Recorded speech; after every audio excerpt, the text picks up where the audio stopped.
மதுரையில இருந்து இந்த ஐபோன் 7 வாங்கிட்டு வந்திருக்கேன். போன்ல ரோலரே ஏறின மாதிரி பிதுங்கி போயிருக்குது. அவ்வளவு வெறி மாப்பிளைக்கு. இதை நம்ம ஃபுல்லா ரெடி பண்ண போறோம். இந்த ஐபோன் 7 ரெடி பண்றதுக்கு தேவையான எல்லா பார்ட்ஸும் வாங்கிட்டு வந்துட்டேன். பேக் கேமரா, ஃப்ரண்ட் கேமரா நமக்கு எல்லாமே போயிடுச்சு. பேட்டரி கொண்டு நமக்கு வீங்கிருச்சு. டிஸ்பிளேவும் புதுசு வாங்கியாச்சு. புதுசா பேக் டோரும் வாங்கிட்டு வந்துட்டேன். இதுல இருக்க எல்லா பார்ட்ஸையும் நம்ம இதுக்கு மாத்திக்கலாம்.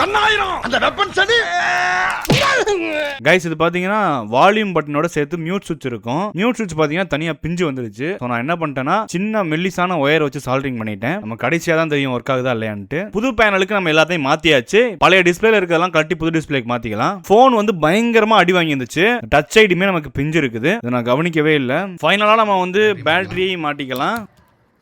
ஆன் பண்ணி ஒர்க் ஆகுதா இல்லைன்னு செக் பண்ணி பார்க்கலாம். மொபைல் நமக்கு ஆன் ஆயிடுச்சு. ஆப்பிள் டிவைஸை பொறுத்த வரைக்கும் நமக்கு நல்ல விஷயமே இதுதான். போன் எவ்வளோ அடி வாங்கியிருந்தாலும் மதர் போர்டு மட்டும் நமக்கு தப்பிச்சிரும். போன்ல நமக்கு லாக்கும் எதுவும் இல்லை. கேமரா சூப்பரா இருக்கு. உண்மையாவே பேச்சுக்கெல்லாம் சொல்லல, கேமரா உண்மையாவே நீட்டா இருக்குது. அவ்வளவுதான் நண்பர்களே, நம்ம போன் நீட்டா ரெடி பண்ணியாச்சு. இதை பத்தி நீங்க என்ன நினைக்கிறீங்கன்னு கீழே கமெண்ட்ல சொல்லுங்க.